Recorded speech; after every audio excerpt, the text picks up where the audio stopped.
Salut les amis, bienvenue dans cette nouvelle vidéo. Aujourd'hui, nous allons parler de SSL TLS. Alors, quand nous voulons mettre en place sur notre serveur le HTTPS, il est bien nécessaire de comprendre de quoi il s'agit réellement. Alors, nous allons casser, essayer de comprendre, démystifier. Alors, ça sera très simple.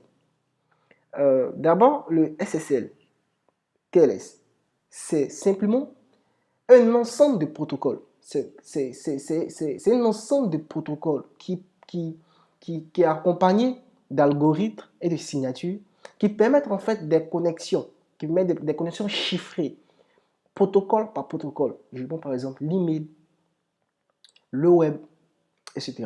Alors le premier point que je peux citer, il permet l'authentification serveur. Je prends par exemple quand un utilisateur sur sa machine essaie de se connecter à Google.com. Il met google.com. Le serveur va lui demander qui es-tu. Il va dire je suis Google. Il va dire qu'est-ce qui prouve pour moi que tu es Google en fait. Et Google va lui donner sa carte d'accès, son badge. Il va dire ok, tu peux passer. C'est un peu de quoi il s'agit au niveau de l'authentification serveur. Le deuxième point, l'authentification forte des UV facultatives. Ce sont des UV facultatives. Alors, je prends quand tu te connectes, par exemple, quand tu tapes paypal.com, il va dire par exemple que oui, c'est PayPal Inc. de USC avec toujours le cadenas à côté. Et puis, il met une couleur verte là. C'est ce qui signifie le UV. C'est un peu de quoi il s'agit ici au niveau de l'authentification forte.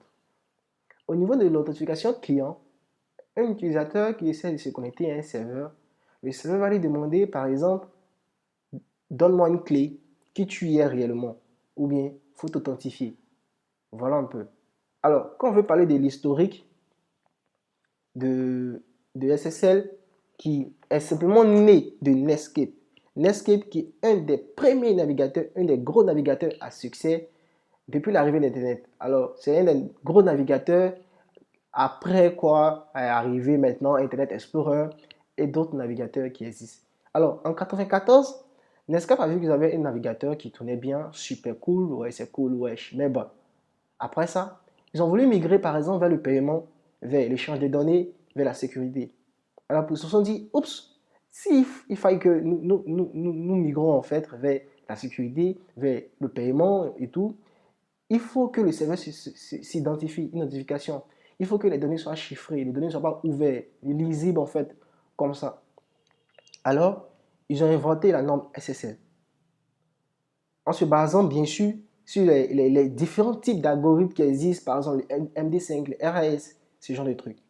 Eh bien, en 1999, il y a un grand groupe, l'UETF, qui est un grand groupe, a décidé comme ça de prendre SSL pour rendre ça plus ouvert, plus standardisé. Alors, qu'ils ont décidé de prendre, il y a eu des problèmes de droits d'auteur, c'est-à-dire des problèmes de droits d'auteur, ce genre de trucs-là avec Google, Microsoft, etc.